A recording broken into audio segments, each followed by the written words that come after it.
My sister and I accidentally saved a wealthy woman from a car crash. Knowing about our family's financial struggles, she offered each of us a life-altering opportunity as a token of gratitude. One of us could marry her only son and inherit the family fortune. The other would receive $5 million in cash. My sister, ever the opportunist, jumped at the chance to marry the son, going so far as to dump her fiancé of many years. In her eyes, a young, successful husband worth millions was far more valuable than a measly $5 million. But what she didn't know was that this seemingly gentle, quiet man was an absolute psycho.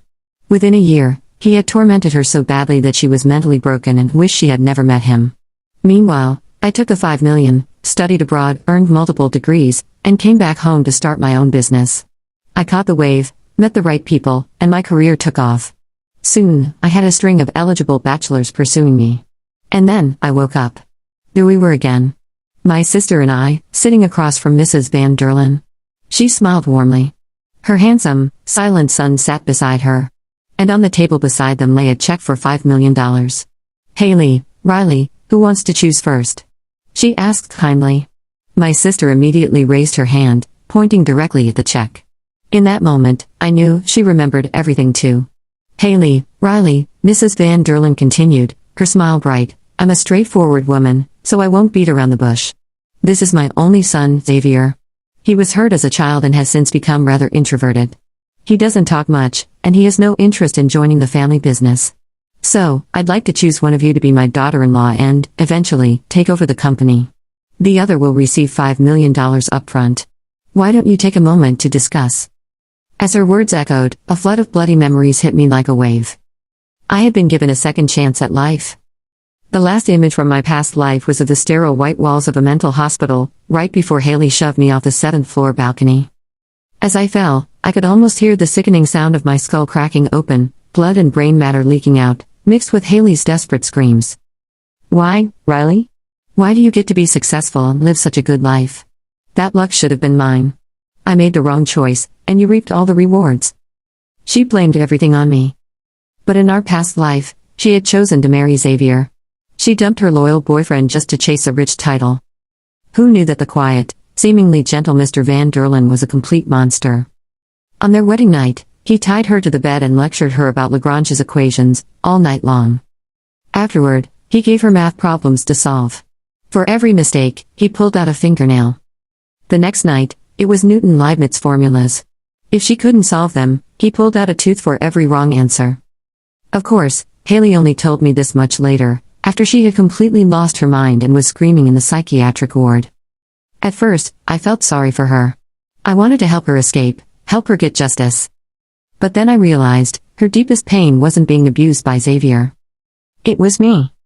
The fact that I had a better life than hers, that I didn't suffer and instead thrived, that was what broke her. Fueled by jealousy and resentment, she ignored our sisterly bond. And she pushed me off that building with her own hands.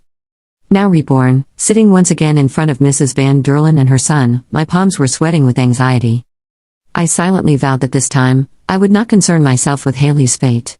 And I certainly wouldn't visit her in the mental hospital again. Once I finished my studies, built my business, and made my fortune, I would take Grandma to live with me in another country, far from all this madness. Just as I expected, Haley eagerly raised her hand first. She wanted to choose.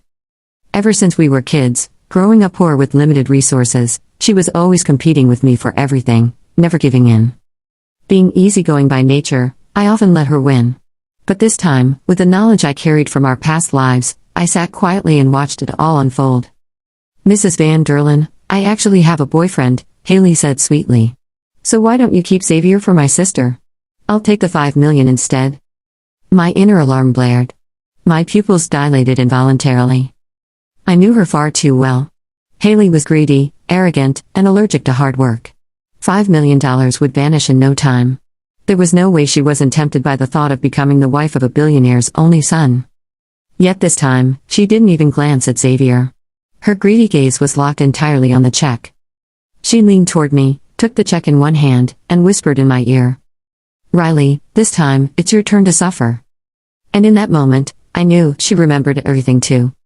It turned out that just before I died in the last life, I had heard a loud crash beside me, her body hitting the ground. She had jumped right after me. So, it had always been her plan to die with me. Her hatred ran so deep that she couldn't bear the thought of me continuing to live while she perished alone. Now here she was again, snatching the immediate cash benefit and pushing me toward the psycho, Xavier Van Derlen.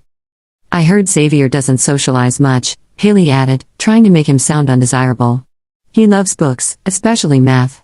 My sister Riley's a bookworm too. They'll get along just fine. What? Let me marry Xavier?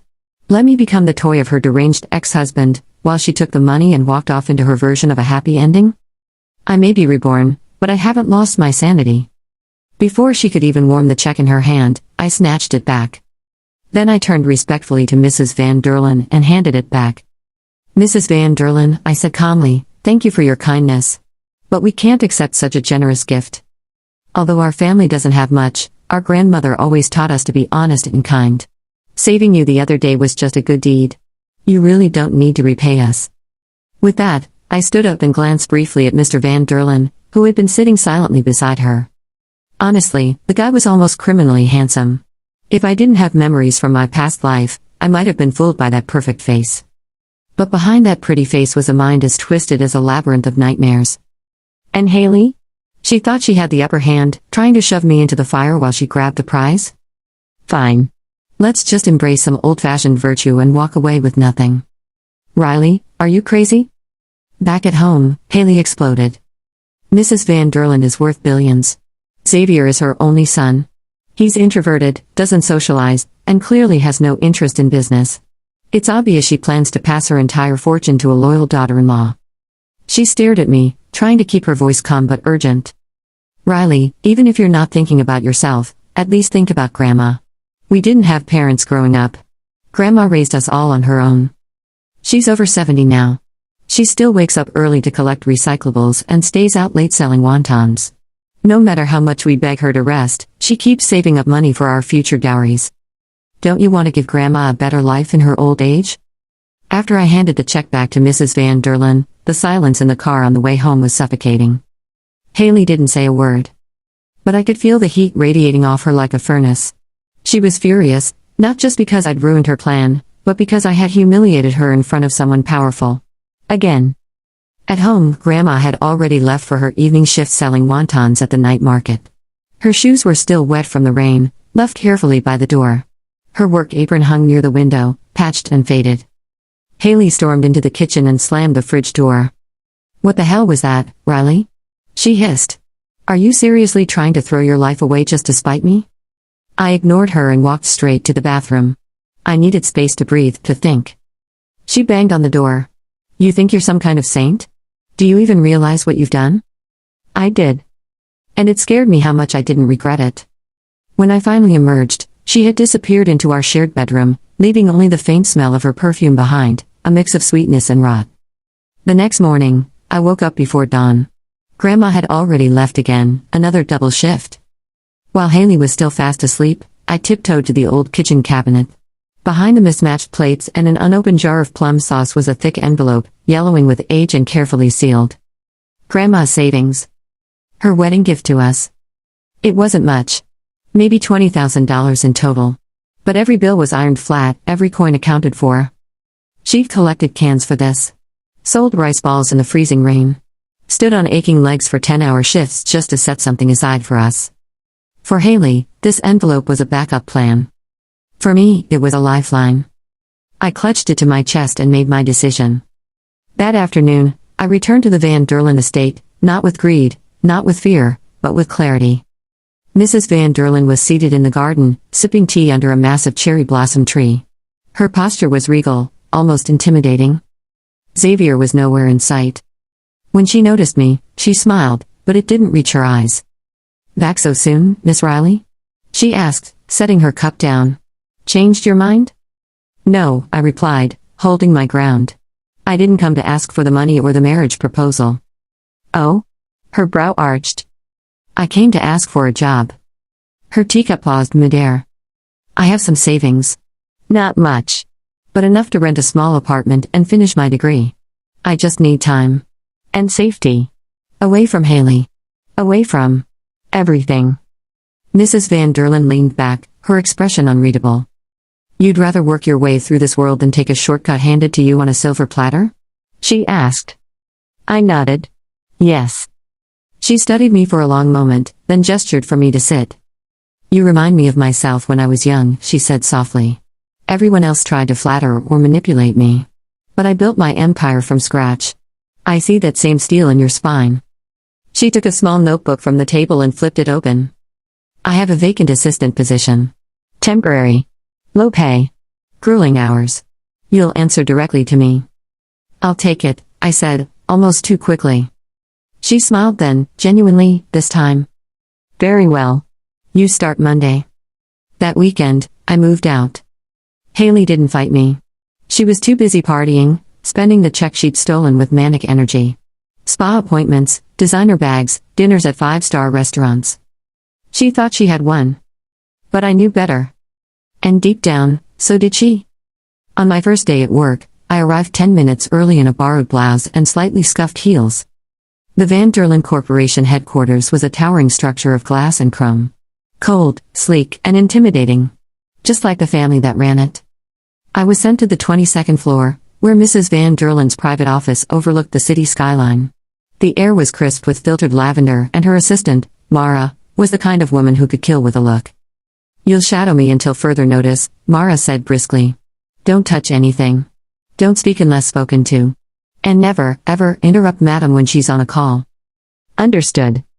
And then, halfway through the day, the elevator dinged. He stepped out. Xavier. Tall. Polished. Dressed in a tailored navy suit. But his expression was unreadable, as if every emotion had been vacuum sealed out of him. He didn't look at me. Not once. But my palms began to sweat. There he was. The man who had tortured Haley into madness. The man who had once made me believe monsters wore human skin. And yet, my heart didn't race with fear. It clenched with confusion.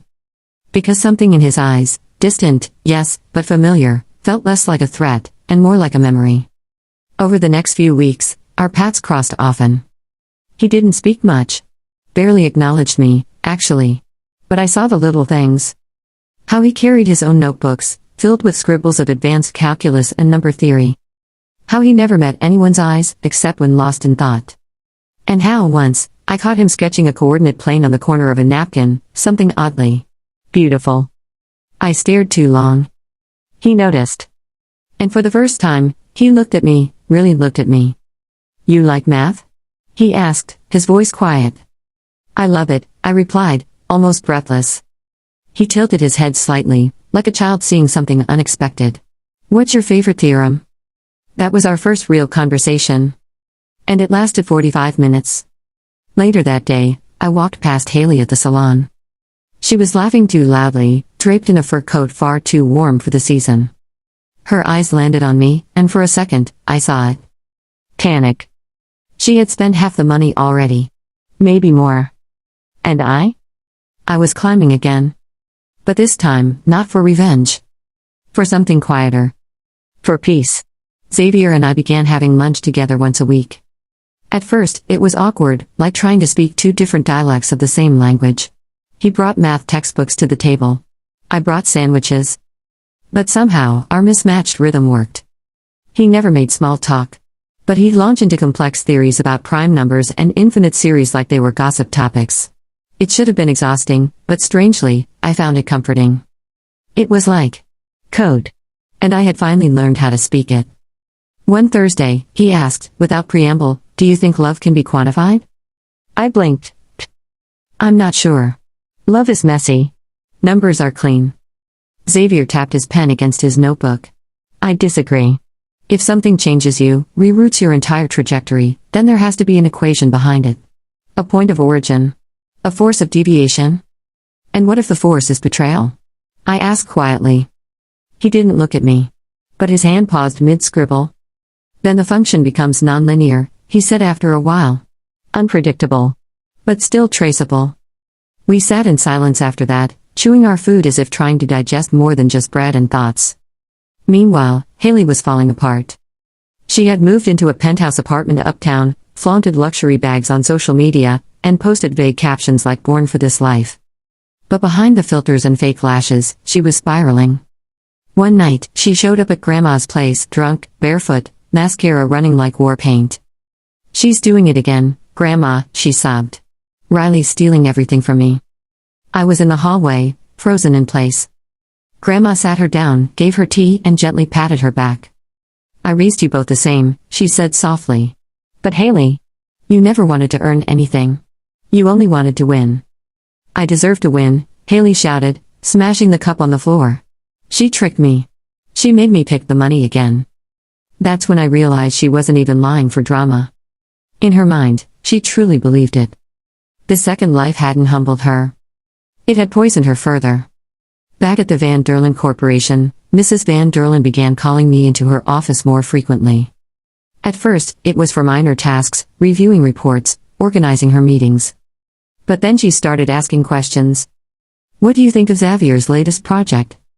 How would you handle the European licensing issue? What do you think the future of the company looks like?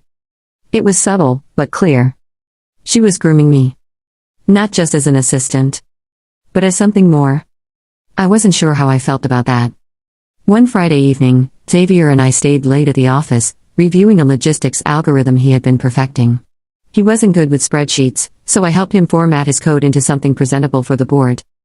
As I leaned over his shoulder, I noticed a sketch tucked into his notebook. It wasn't math.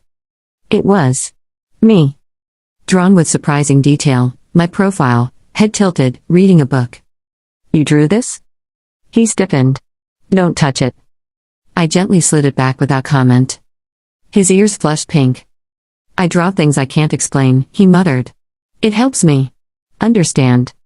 That night, as I walked home, I couldn't stop thinking about it. He didn't just remember me from this life. He was remembering pieces of our last one. A week later, Mrs. Van Derlen invited me to a charity gala.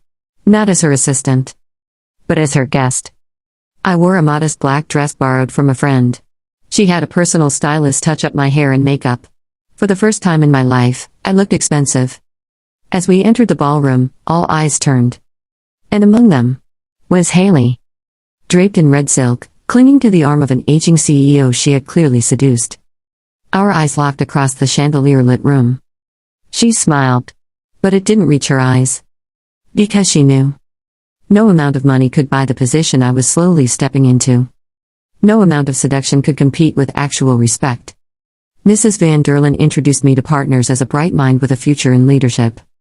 Xavier stood silently beside me, occasionally adjusting my glass or guiding me through the crowd with the faintest touch on my elbow. To the outside world, he looked like a silent, awkward man standing beside his mother's favorite. But to me, every movement meant something. When we stood on the balcony later that night, away from the crowd, he finally spoke. I've been remembering things, he said, voice low. What kind of things? A girl under a streetlight. A notebook full of blood. Someone saying math is cool. And then, teeth. So many teeth. His hand trembled. He pressed it against the stone railing. I took it gently. You're not crazy, I said. Not anymore. He looked at me then, really looked. And whispered, Riley. It was the first time he'd said my name since we met again. A flicker of something passed through his eyes. Recognition. Fear. Longing. And for the first time, I wasn't sure if I was the one falling into his world. Or if he was crawling back into mine. After the gala, the dynamic between Xavier and me shifted. He wasn't exactly warm, he was still Xavier, after all, but there was a new tension beneath the surface. Not hostility. Not fear. Curiosity. He started hovering near my desk, claiming he had misplaced a file or couldn't find his charger, though I'd seen him plug it in an hour earlier. And once, while I was pouring coffee in the break room, he quietly reached around me for a spoon. His hand brushed mine. I dropped the cup. It shattered. But instead of scolding me, he crouched down and began collecting the shards, his hands trembling. I'm sorry, I said quickly. He didn't respond. Just held up a piece of the broken ceramic. Why does this feel familiar? I swallowed hard. Because in our last life, I had dropped a similar cup, right before he chained Haley to the radiator and told her to solve Laplace transforms in the dark. I was trying to forget. But the memories kept bleeding into the present. Every time Xavier laughed at one of my nerdy jokes or looked confused at modern slang, I was reminded of that version of him that had tortured my sister, humming softly as he pulled teeth with surgical precision. And yet, that version of him wasn't here now. He looked at me differently this time. As if I was more than just a pretty face or a convenience. He asked questions. He listened. And one afternoon, as we worked on restructuring the company's pricing algorithm, he murmured, "What's it like? Being brave?" I blinked. "I'm not brave." "You are. You came back. You stayed.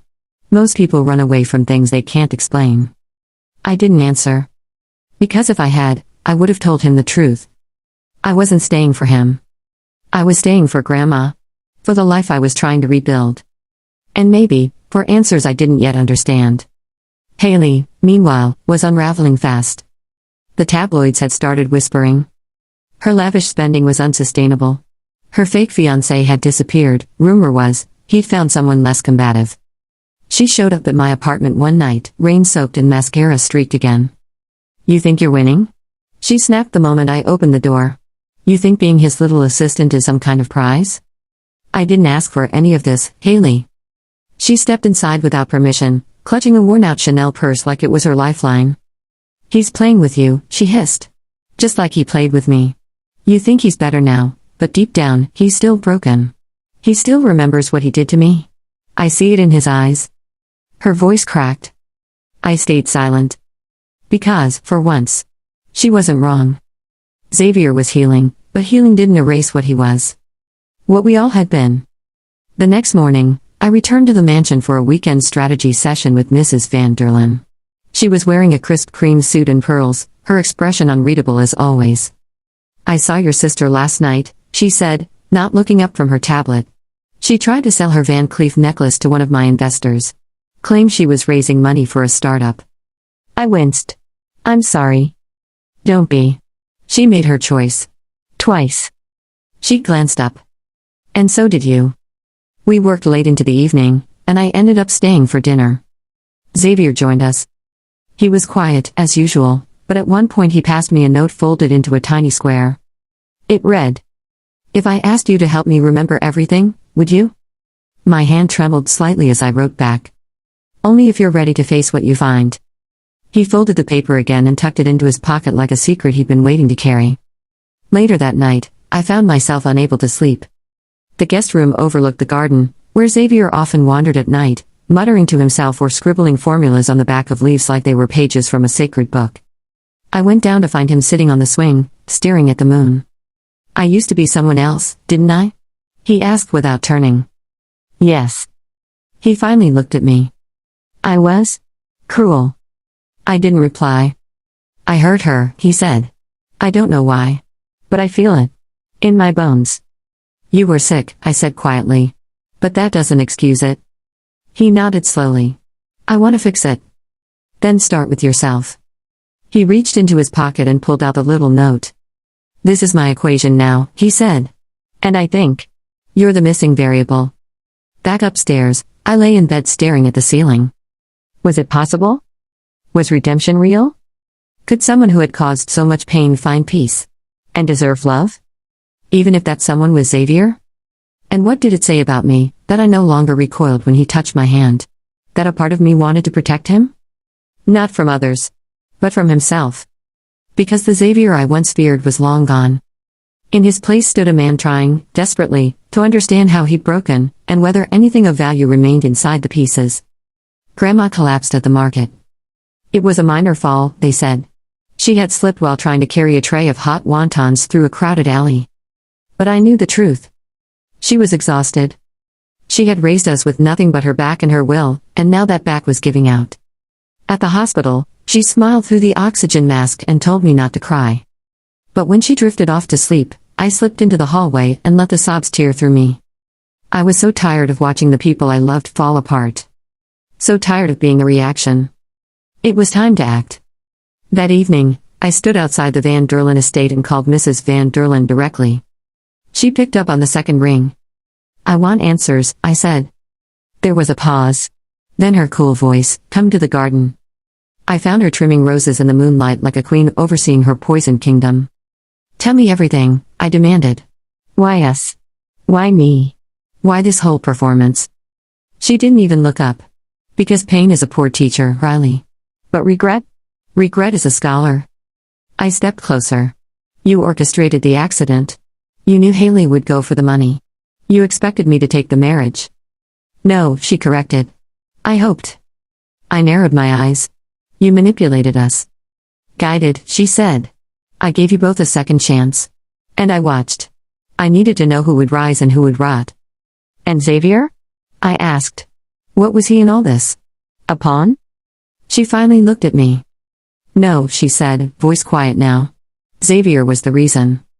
Back at the mansion, I found Xavier pacing in the hallway, hands twitching. He looked up when he saw me, wild-eyed and broken. I heard you, he whispered. In the garden. With her. Is it true? I nodded slowly. He ran his fingers through his hair, gripping tight. So everything? All of this. It was staged? She was trying to save you. He let out a bitter laugh. Save me? I was a monster, Riley. I know what I did to Haley. It's starting to come back. I see her fingers. Her teeth. My hands. The blood. And the numbers. They're all wrong now. He dropped to his knees, clutching his head. I don't know who I am. I knelt beside him, touched his arm. You're someone trying. That's more than most. He looked at me with hollow, haunted eyes. If I hurt you again, you'll stop me, right? Yes. He nodded. Good. Then he collapsed into my lap, like a child too tired to keep fighting the dark. The next day, Haley showed up at the hospital where Grandma was still recovering. She brought flowers, a new designer scarf, and a photographer. Just trying to be a good granddaughter, she chirped, snapping photos of herself holding Grandma's hand. I arrived just in time to stop her from live streaming the visit. What are you doing?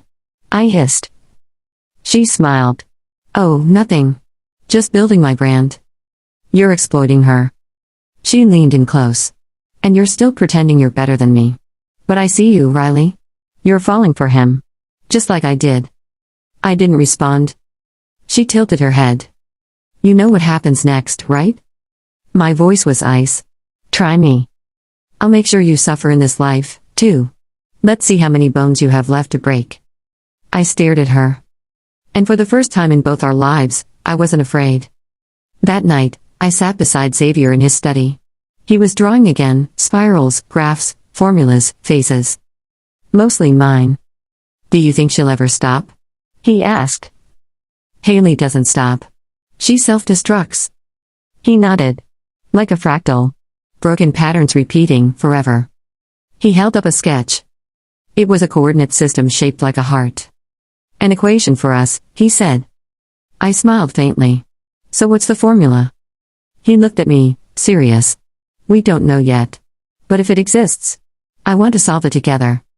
Outside, Haley watched from a parked car. And in her lap was a bottle of lighter fluid. She was done playing. It started with the scent of smoke. Faint. Lingering. Wrong. I was asleep on the couch in Xavier's study, too exhausted to drive home, too emotionally drained to care. The room had become my refuge. My liminal space between past and future. But as my eyes fluttered open, something wasn't right. The light from under the door flickered, orange and violent. Then came the heat. And then the scream. Fire. One of the maids burst into the hallway, her voice trembling with panic. It's the guest wing. Something exploded, someone poured gasoline all over. The words hit me like a slap. Grandma's room. Without thinking, I sprinted toward the flames. Xavier caught up to me halfway there, barefoot, breathing hard. Riley, wait, where are you? My grandmother's photo is in there, I yelled, shoving past him. She gave me the only picture of her and my mom. I'm not leaving it. Smoke poured through the corridor, thick and suffocating. My lungs burned. My eyes watered. But I kept going. The room was already half engulfed. Still, I found the photo frame. I grabbed it, wrapped it in a blanket, and turned just in time to see a beam crack above me. Then. Crash. Pain. Darkness. I woke up coughing, the world spinning, Xavier's arms around me as he carried me through the front yard. Flames roared behind us. Sirens screamed in the distance. And Haley stood by the front gate, her coat soaked in rain, eyes wide, mouth trembling. What? What did you do? I gasped. She didn't answer. She didn't need to. The lighter in her hand said everything. Xavier laid me gently on the lawn, then rose like something out of myth. Slow. Silent. Cold. He walked toward her, smoke curling behind him like a cape. Xavier, she whispered. He stopped inches from her. I remembered, he said. Haley flinched. I remembered all of it. She shook her head violently. You're not supposed to. You pulled out your own teeth, he murmured. You begged me to stop. And I didn't. I made a mistake. She shrieked. I should have taken you, kept you. I thought money would fix it, but it didn't. It didn't. She lunged at him. He caught her wrists. I'm not that man anymore, he said. But if you ever touch Riley again, I promise, I'll become worse. The police arrived moments later. They found gasoline traces on Haley's coat, burn marks on her hands, and the receipt from a hardware store in her purse. She didn't resist arrest. She just stared at me as they pulled her into the car. You always win, she whispered. Even when I burn everything down. The fire destroyed the guest wing. But the rest of the estate survived. Mrs. Van Derlen was calm throughout the ordeal. Almost too calm. I confronted her 2 days later, still bandaged and sore. She could have killed people. She sipped her tea. She did worse in a last life. I stared at her. You knew she'd snap. I hoped she wouldn't, she said. But I prepared in case she did. You call this prepared? She placed something on the table between us, a sealed envelope. It was addressed to Riley Van Derlen. I opened it. Inside, a contract. Ownership rights. 40% of the company. I was going to give it to you on your birthday, she said.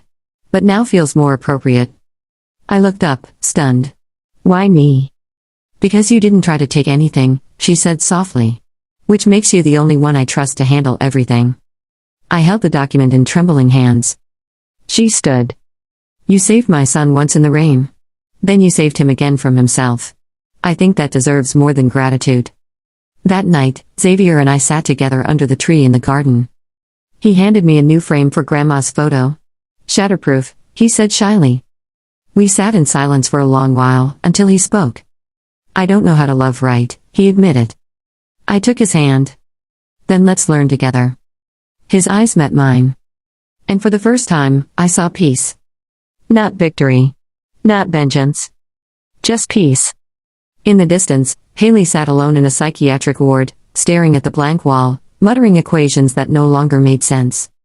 The cycle had ended. And a new one had begun. For a week after the fire, the mansion was filled with contractors, repair teams, and silence. It was strange how fast people moved to cover physical damage, sand down the scorch marks, repaint the cracked walls, but no one spoke about the emotional wreckage. Not a word about Haley. Not a whisper about the fact that she had almost killed me. But I couldn't stop thinking about her. Every time I passed a mirror, I saw her reflection instead of mine. Not her face, her fear. That she would always come second. That no matter how much she fought, no matter how loud she screamed, the world would still choose me. Grandma was released from the hospital 2 days after the fire. She refused to move into the Van Derlen estate, so I brought her to a cozy rented apartment just outside the city. It wasn't big, but it had sunlight and peace, and that was more than we'd had in a long time. One morning, as I helped her sort medications, she reached over and placed her wrinkled hand over mine. Riley, she said, do you remember what you told me when you were 12? I smiled faintly. I said I was going to buy you a castle someday. She laughed. No, before that. When Haley got picked for that school play and you didn't. I shook my head. You said, it's okay. I'll wait for a part that matters. I froze. She looked me in the eye. And you did. You waited. You let her take the spotlight. The applause. The praise. But now it's your turn. I didn't realize I was crying until she wiped my cheek. You've never needed revenge, she said. You just needed to live a good life. That's always been the real win. Back at the mansion, Xavier was changing too. He still had his quirks. He refused to use new pencils until the old ones were worn down to stubs, and he color-coded his cereal boxes by sugar content, but he smiled more. Laughed, even. Sometimes, I'd find him reading in the garden and humming softly. Not haunting melodies anymore. But hopeful ones. He was seeing a therapist twice a week, working through fragmented memories and the guilt stitched between them. And one afternoon, as I entered the study, he turned to me and said something I didn't expect. I forgive her. I paused. Haley? He nodded. She didn't destroy me. She reflected me. The worst parts. And now that I see them, I can let them go. I didn't know what to say. Because I wasn't there yet. I could survive her. I could outgrow her. But forgive her? That was a wound still too fresh to touch. One night, I woke up to find Xavier sitting on the floor beside the bed, scribbling furiously in a notebook. I peered over his shoulder. A new formula. But instead of symbols, it was filled with names. Lee. Riley. Haley. Van Derlin. A chain of variables connected by arrows, leading to a simple question in the margin. What remains when memory resets? I want to know if we're real, he whispered. If this, us, is just a correction or something more. I sat beside him, took the pencil from his hand, and wrote under his question. Choice. That's what remains. He stared at my handwriting for a long time. Then smiled. Meanwhile, Mrs. Van Derlin began stepping back from the company. She started arriving later, leaving earlier, sometimes not showing up at all. Her focus was shifting to charities, social initiatives, and one surprisingly personal mission, improving care in psychiatric institutions. I owe that to Haley, she told me one day. She didn't fall alone. She was pushed by pressure, by pride, by me. I asked if she regretted orchestrating everything. She paused, thoughtful. No, she finally said. Because it led you here. And maybe that was the cruel truth of it all. Sometimes the worst things don't destroy us. They forge us. They tear down everything until all that's left is the part that refuses to collapse. The night before the company's spring gala, a formal event where I'd be publicly introduced as the future CEO, I visited Haley. She was thinner now, her skin pale, her movements slow. But her eyes, still sharp. I thought you hated me, she said as I sat across from her in the visitation room. I did, I admitted. So why are you here? I slid a photo across the table. It was Grandma, standing in front of a cherry blossom tree, holding a tray of freshly steamed wontons. She forgives you, I said. Haley stared at the picture. Silent. Then her fingers trembled. And she cried for the first time in this life. Not out of jealousy. Not out of rage. But from the weight of something far heavier. Understanding. The gala was held at the Van Derlin Innovation Center, a sprawling modern building made of glass and curved steel, a symbol of the future, perched on the ashes of the past. The lobby had been transformed into a wonderland of silver and soft light. Classical music drifted from a quartet near the staircase, and trays of hors d'oeuvres floated from hand to hand like silent offers of luxury. It was everything Haley once dreamed of. Everything I never thought I'd touch. As I stood near the glass railing, watching the powerful mill around below, I felt a strange calm settle into my bones. Not pride. Not triumph. Just peace. Xavier approached, dressed in a crisp black suit and wearing an expression that was gentle. I didn't trip over my tie, he announced solemnly, handing me a flute of sparkling cider. That's a milestone, I teased. Also, he added, reaching into his jacket, I brought you something? He placed a small velvet box in my hand. My heart stuttered. I opened it slowly. Inside was a necklace, simple, elegant, and strange. A delicate gold spiral, tiny yet precise. The golden ratio, I breathed. Exactly 0.618, he said softly. I measured it myself. I smiled, blinking back tears. It's beautiful. It reminded me of you, he said. Not because you're perfect. But because even in chaos, you find balance. He stepped closer. I don't know if I believe in soulmates, he murmured, but I believe in you. After the gala, back at the mansion, I found a letter waiting on my desk. It was in Grandma's handwriting? But the date? Years ago. Before the first life even ended. The envelope had been hidden in the lining of an old suitcase, recently found during the post-fire cleanup. Inside was a note addressed to me. Riley, if this ever reaches you, it means things went wrong in a way I can't fix. I always knew Haley carried too much rage. And I know you always tried to protect her, even when it hurt you. But promise me something, don't let her guilt become yours. You were born to build, not to bleed. And if someone loves you, truly loves you, they'll never ask you to shrink. My hands trembled. Because even then, Grandma knew. She saw it. The imbalance. The storm behind Haley's eyes. The slow erasure of my space to make room for someone louder. And now, in this second chance at life, her words echoed louder than ever. I didn't need to sacrifice myself to be good. I just had to stay whole. Xavier found me an hour later, sitting barefoot on the cold floor of the study, the letter still in my lap. He didn't ask what it was. He simply sat beside me and placed his hand over mine. You know, he said after a long silence, the first time I ever saw you wasn't under that streetlight. I looked at him. His gaze was distant, but clear. Sharper than it had ever been. It was in class. I was 12.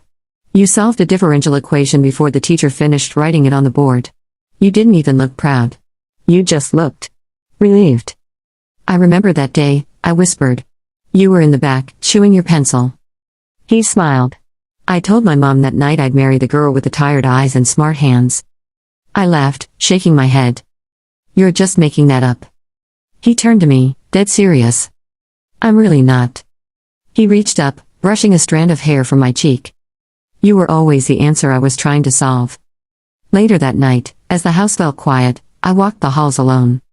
I passed portraits of strangers, gold-trimmed mirrors, untouched books.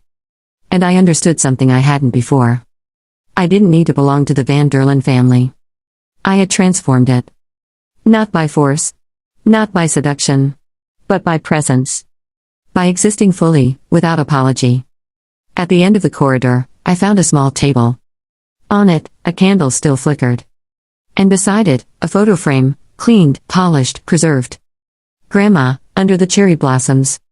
Her smile eternal. And suddenly, I understood. This life wasn't about fixing the past. It was about living well enough to no longer need to. The morning after the gala, the city felt unusually quiet. No headlines. No scandals. No crashes or screams. Just the steady rhythm of life resuming. I sat in the courtyard, watching the first light of day stretch across the stone path. Beside me, Xavier was working on a puzzle, no equations this time. Just a landscape with missing pieces and a corner bent from years in storage. He seemed calm. Do you remember everything now? I asked quietly. He didn't look up. No, he said. Not everything. Some things come in flashes. Others feel like dreams. He fit a piece into place and stared at it for a moment. But I remember enough to be sorry. And are you? I asked. Sorry for what you did to Haley? For what she did to me? He nodded. Every day. I touched his arm. You don't have to carry all of it. We were all broken then. Haley most of all. He took a deep breath. I want to visit her, he said. 2 days later, we did. The psychiatric facility was clean and quiet, with white walls and soft yellow lights. In another life, it would have been where both of us ended. But today, we walked in together. Haley was in the garden, sitting alone on a bench, watching ants carry breadcrumbs across the concrete. When she saw us, she didn't flinch. She just said, "Took you long enough." Her voice had changed. Less venom. More rust. I sat beside her, and Xavier stood a few paces away. "Why are you here?" she asked, turning to me. "To tell you I forgive you." She blinked, then scoffed. "You're lying." "I'm not. I hated you. But now I just feel sad." She looked away. "I always thought the world owed me. That you were just a roadblock on my way to more. You weren't born angry, Haley." "No," she said, her voice cracking. "But I stayed angry long enough that I forgot who I was without it." She turned to Xavier. "And you?" "I forgive you too," he said. She stared at him, eyes unreadable. "I still have dreams," she said after a pause. "Of teeth. Of blood. Of you making me do math in the dark." Xavier nodded. "So do I." "Do you think it'll ever stop?" she asked. "I don't know," he said. "But I know it doesn't have to control us anymore." She looked down at her hands, pale and trembling. Then she whispered, "I don't know how to be anyone else." I placed something in her lap. It was a small notebook. Blank. New. "I didn't come to give you closure," I said. "I came to give you space." Her eyes filled with tears. "You get a second life too, Haley. But you have to write it yourself." Outside the facility, Xavier and I walked in silence. He reached for my hand. "You really meant it," he said. I did. We paused at a crosswalk. The city around us buzzed with life, horns, laughter, the scent of roasted chestnuts from a cart nearby. "Riley," Xavier said, turning to me. I looked up. "I love you." Simple. Unadorned. True. I smiled. "I love you too." And it wasn't out of guilt. Or trauma. Or obligation. It was a choice. In this life, we had all suffered. But in this life, we had also chosen differently. We had lived. Months later, we launched a nonprofit in Grandma's name, focused on education and mental health. Xavier led the MAPA outreach programs. I handled the financials. We didn't try to erase the past. We built something beyond it. Sometimes, I still dream of that street light. Of the boy with bloodied hands and brilliant eyes. But now, when I wake up, there's no fear. Just warmth. And a whisper in the quiet. You don't need proof of life when you're living it.